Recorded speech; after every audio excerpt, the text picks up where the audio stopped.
I want to tell you what I was doing when the first message came through. I was standing in a room that smelled like cedar and something chemical beneath it, choosing between two casket liner options, a cream satin and an ivory one, because the funeral director had stepped out to give me privacy, and I was trying to remember whether my mother had ever expressed a preference for one over the other, and I was certain she hadn't, and I was trying not to let that feel like a failure. My phone buzzed.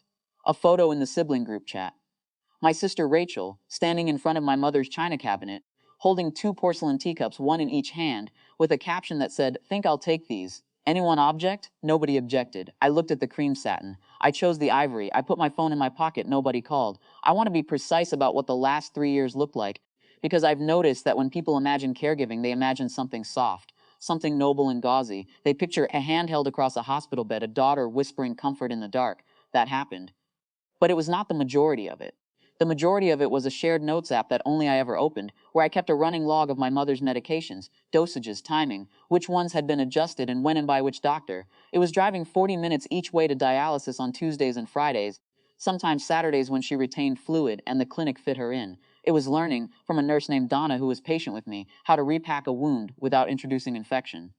It was watching a woman who had once organized the church rummage sale and grown tomatoes in raised beds and driven herself everywhere, become someone who needed help getting from the bed to the bathroom, and making sure every day, deliberately, that she still felt like herself. My brother Daniel called on holidays. My sisters Rachel and Kim sent flowers when she was first diagnosed. They came for a weekend in the second year when she had a scare and everyone briefly remembered she was dying. They meant well. I believe that. People mean well, and then life reasserts itself, and distance becomes easier to maintain than presence. I understand this. I'm not interested in relitigating their choices. I only want to tell you what mine were. I found out about the gathering from my cousin Teresa, who assumed I already knew.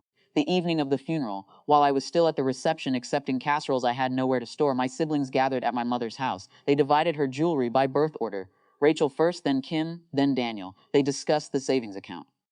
By the time Teresa mentioned it offhand, over paper plates, they had already reached an agreement. My name came up, apparently.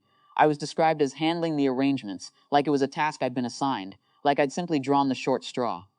3 days later, Daniel texted me, "Hope you're okay, no period."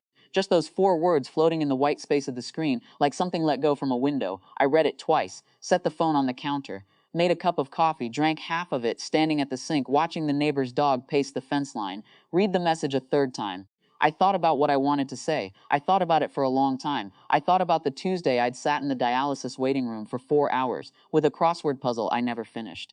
I thought about the night my mother had been frightened, and I'd slept on the couch in her living room so she could call out if she needed me. I thought about the attorney appointment, 14 months ago, a Tuesday. The waiting room had a broken ceiling tile. When I'd driven her there and waited, and driven her home, and she'd been quiet most of the way back, and I hadn't pressed her on what had been discussed, I forwarded Daniel the document, no message before it, no message after. Just the trust amendment, notarized, witnessed, dated 14 months prior, the one naming me executor and sole trustee, the one that reflected in legal language the decisions my mother had made quietly and on her own. I went back to writing thank you notes for the funeral flowers. The calls came the next morning. I let them go to voicemail.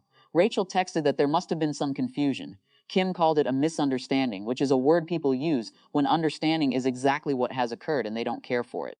Daniel left a message that was long and started carefully and became less careful toward the end. I responded to all of them through the estate attorney, a woman named Patricia who had handled my mother's affairs for years and who was professional and unhurried and very clear. A family meeting was proposed.